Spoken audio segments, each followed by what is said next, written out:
요한복음 11장 17절부터 44절의 말씀을 가지고 부활 이러한 제목의 말씀을 오늘은 나옵니다.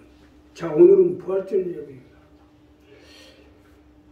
예수님이 십자가에 달려 돌아가신 다음에 사흘 만에 부활하시고 세상 가운데 다시 모습을 나타내신 이러한 부활절을 맞아서 예배를 드립니다.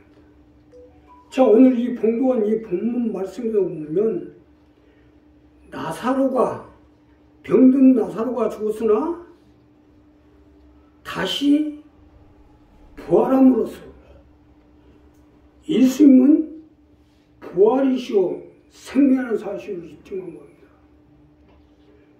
자, 이 나사로 사건을 통해서 우리도 죽음과 파멸과 심판 가운데 부활을 해서 영생을 얻어서 천국에 가서 저와 함께 영원히 살기는 어떻게 해야 되는지 본문 말씀을 가지고 첫째로요, 주님을 계시게 하십시오. 우리가 나사로와 같이 죽었다가 부활하기 위해서는 주님을 계시게 해야 됩니다. 주님이 우리 가운데 계셔야 우리가 부활할 수 있기 때문이에요. 자, 본문 첫 번째로 보면 예수께서 와서 보시니 나사로가 무덤에 있은지 이미 날이 아프다. 베다니는 예루살렘에서 가깝기가 한 5리쯤 되매 많은 유대인 마르다와 마리아에게 그 오라비의 일로 이물하는 것 같더니 마르다는 예수 오시는 말씀을 듣고 곧 나가 맞되 마리아는 집에 앉았더라. 마르다가 예수께 여짜오되 주께서 여기 계셨다면 내 오라비가 죽지 아니하였겠나이다. 자, 쉽게 설명드리면 하나님의 아들 예수 그리스도가 나사로와 함께 했더라면, 나사로와 같이 있었더라면 죽지 아니하리라.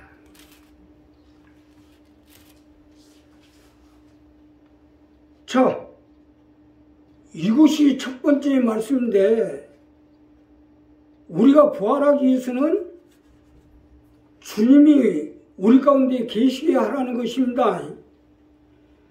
주님이 계셔야 부활할 수 있다는 것이에요. 믿으시기 바랍니다. 나사로는 예루살렘에서 5리쯤 떨어진 베단이란 작은 마을인데 누이인 마르다, 마리아 세 식구가 살고 있었어요. 이러한 지리적 관계로 예수님이 예루살렘을 올 때마다 나사로의 집에 유숙한 거예요. 그 누구보다도 예수님과 가까이 하던 마르다 마리아의 오라비인 나사로가 병이 들어 죽게 된 거예요. 자, 여기서 문제는 만약 주님이 여기 계셨다면 내 오라비가 죽지 아니하였겠나이다 하는 것입니다. 자, 이것이 본문의 첫 번째로 주시는 말씀이에요. 만약 주께서 여기에 계셨다면 내 오라비가 죽지 아니하였겠나이다. 예수님도 인정을 한 거예요.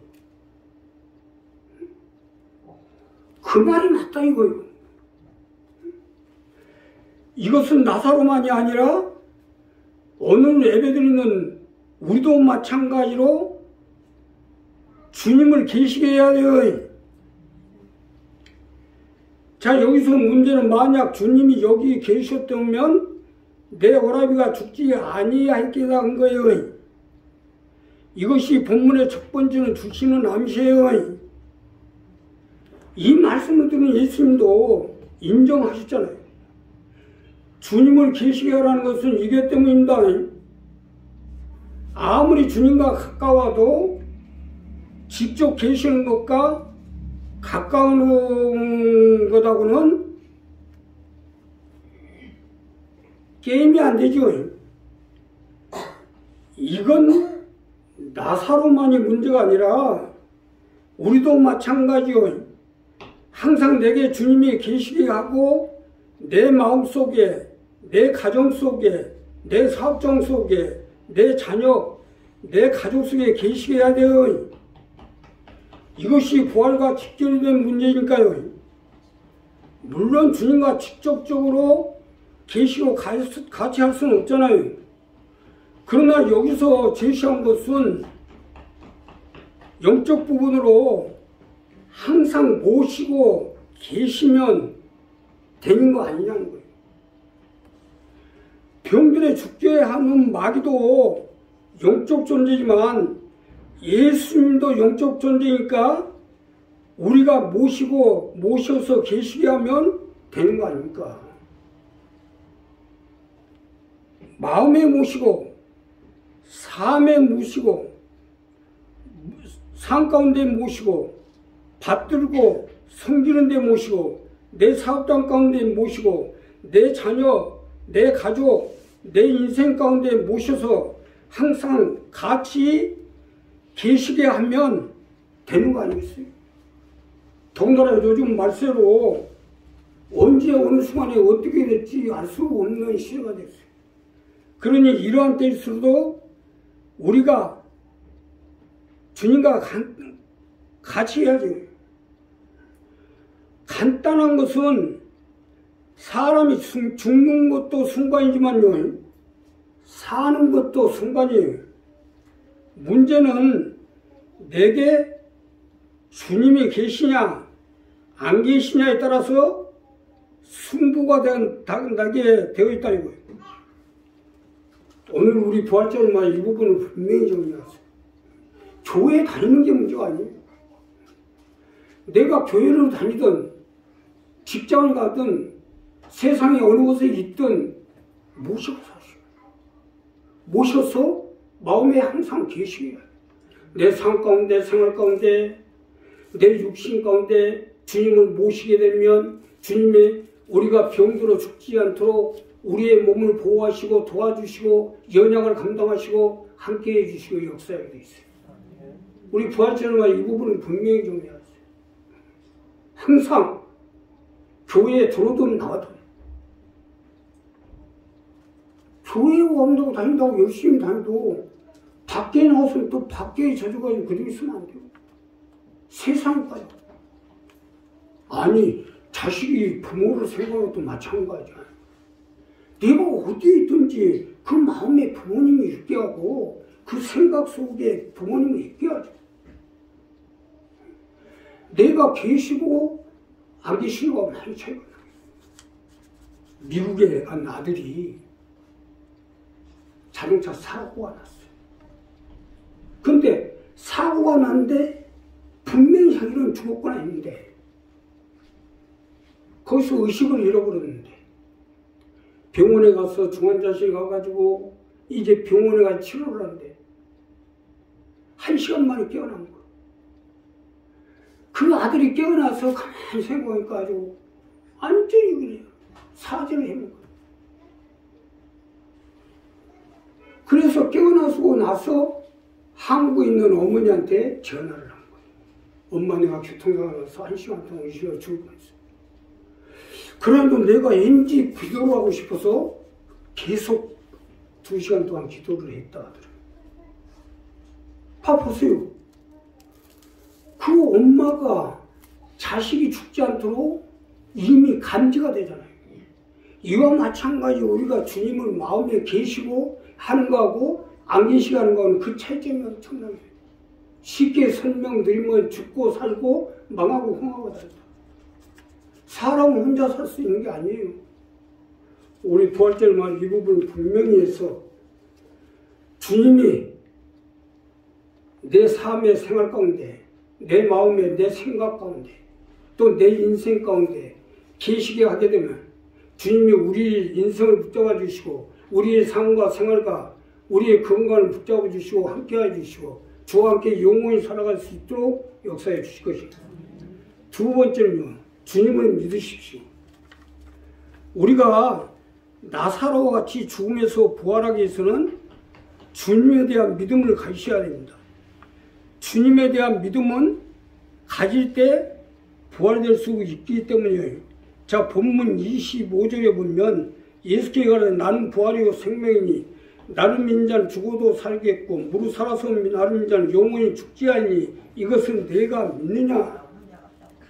주님을 믿으라는 거예요. 주님을 믿게 될 때 나의 부활이 되고 나의 생명이 돼서 죽어도 살도록 역사해 주시고 또 살아서 믿는 자는 영원히 죽지 않도록 함께해 주시겠다는 거예요. 이것이 두 번째 말씀이에요. 자, 그러니 우리가 주님의 믿음으로 죽음과 파멸과 심판 가운데서 부활을 얻어 주와 함께 영원히 살도록 하라는 거예요. 믿으시면 하면. 주님을 믿으셔야 돼요. 주님은 죽은 자가 살고 영원히 죽지 않게 해주신다는 것을 믿으라는 겁니다. 오늘 부활절 예배를 드리는 것도 죽은 자가 부활된다는 사실을 믿기 때문에 예배드리고 있는 거예요. 내 오라비가 다시 살리라잖아요. 나는 부활이고 생명이라잖아요. 자, 오늘 두 번째 주시는 말씀은 바로 이 말씀 아닙니까? 내 오라비가 병들어 죽었지만 주님이 다시 살려서 부활시킬 것이니까 믿으라는 겁니다. 부활은 믿음으로 이루어집니다. 나는 부활이고 생명이니 하는 것은 이 부분을 말하는 거예요. 나를 믿는 자는 죽어도 살겠고 무릇 살아서 믿는 자는 영원히 죽지 아니라 하려 하니 이것은 내가 믿느냐는 것은 믿을 때 죽은 자가 살아나고 믿을 때 부활될 수 있다는 거예요. 여기서 중요한 것은 아무리 교회에 열심히 다니고 신앙생활 오래 있어도 부활을 믿지 아니하면 부활이 안 돼요. 지금 나사로의 죽음 앞에 모여있는 사람들은 유대인이고 예수를 믿는 사람들이 있어요. 그러나 나사로가 부활될 걸 믿는 사람들은 하나도 없었어요. 오늘날에도 말로는 주님을 믿는다면서도 부활을 믿지 않는 사람들이 많아요. 이 사람들은 부활되지 말라고 내버려 둬야지 어떡하겠어요. 믿을 때 부활되니까. 자, 주님이 우시면서 통곡한 것은 교회를 다닌다면서도 주님이 부활해야 되기 때문에 우리가 그 사실을 믿을 때 내가 죽음에서 부활이 되고 또 살아서 믿는 자는 영원히 죽지 않도록 함께해 줄 텐데 이것을 안 믿으니까 만약 이것을 안 믿으면 어떻게 돼요? 본인이 지옥에 가서 영원한 멸망 속에서 죽음 속에 살기 때문에 이것이 안타까워서 오신 거예요. 통곡을 하시고. 아니 예수님 믿는 게 말이 그렇지 지금 10년 20년 교회를 다니면서 예수님 믿는 사람들이 이것을 믿지 않으면 그 믿음이 무슨 소용이 있겠어요. 자, 우리 한 사람 한 사람이 오늘 이 부분 분명히 정립해야 돼요. 죽어라 믿음 생활 한다고 하면서도 이 얼마나 안타까운 것입니까? 부활되지 못하면 우리도 마찬가지예요. 부활될 걸 믿어야 부활이 됩니다. 사람이 죽는 순간에 보면 편안한 모습으로 죽는 사람들이 있어요. 내가 많은 사람들이 죽어가는 걸 보니까 죽음을 눈앞에 두고 그 모습을 보면 아주 편안하게 죽는 사람들이 있어요. 이건 뭐요? 부활될 걸 믿는 겁니다. 그러나 부활될 걸 믿지 못하는 사람은 몸부림을 쳐요. 몸부림 막 한탄하고 통곡을 해요. 그건 부활되지 못하고 왜 사람이 죽음을 눈앞에 두면요 모든 것이 다 보입니다. 지옥이 보이고 저승이 보이고 또 지옥에 가서 심판을 하는 모든 것이 다 보이게 돼 있어요. 그러니까 못 보는 것이죠. 그러나 그 이상의 저승도 있고 심판도 있고 죽음도 있고 고통도 있고 지옥도 있고 그 불구덩이도 다 보이지만 그 위에 예수님 보셔야 돼요. 그래서 우리 살아서 민자는 영원히 죽지 아니라는 이 믿음을 가질 때 주님이 부활시켜 주시고 우리가 믿음대로 심판에 이르지 않고 저승에 가지 않고 죽음에 이르지 않고 영원히 살아갈 수 있도록 함께해 주시는 거예요. 오늘 이 부활절을 맞아서 우리 이 부분을 분명히 정립해야 돼요. 우리도 언제 어느 순간에 세상을 떠나더라도 반드시 부활될 걸 믿어야 돼요. 내 생명이 살고 내 영혼이 살고 주와 함께 영원히 살 수 있는 이러한 믿음을 가지고 사는 사람은요 죽음도 그렇게 두려워하지 않아요. 왜? 죽는 것이 곧 사는 것이니까 죽음도 두려워하지 않게 돼 있어요. 오늘 이 부활절을 맞이고 있는 판소라 만성 이 부분을 분명히 정립해서 믿고 살아나갈 때 그 믿음대로 역사해 주시고 함께해 주실 것이나. 자, 세 번째는요, 주님의 말씀을 넣어주십시오. 나사로의 부활은 주님의 말씀으로 이루어졌습니다. 주님의 말씀은 죽은 자를 살리고 안 되는 걸 되게끔 하고 불가능을 가능하게 하는 말씀이기 때문입니다. 바로 나사로가 죽음에서 부활되어 살아난 것도 주님의 말씀이었어요. 이미 장사한 지 사흘이 돼가지고 시신이 썩습니다. 그러한 상태에서 도문을 닫아놓고 그 안에다 장사를 지났으니 얼마나 썩었겠어요. 그러나 주님이 돌문을 열고 나사로에 나오라 하니까 그 썩어 장사한 지 사흘이 된 냄새가 난 시신이 걸어 나온 거예요. 주님의 말씀은 대단합니다. 장사한 지 사흘이 됐어도 살아나온 거 보세요. 이와 같이 주님의 말씀을 우리가 들어야 부활될 수 있어요. 이것이 주님의 놀라운 능력입니다.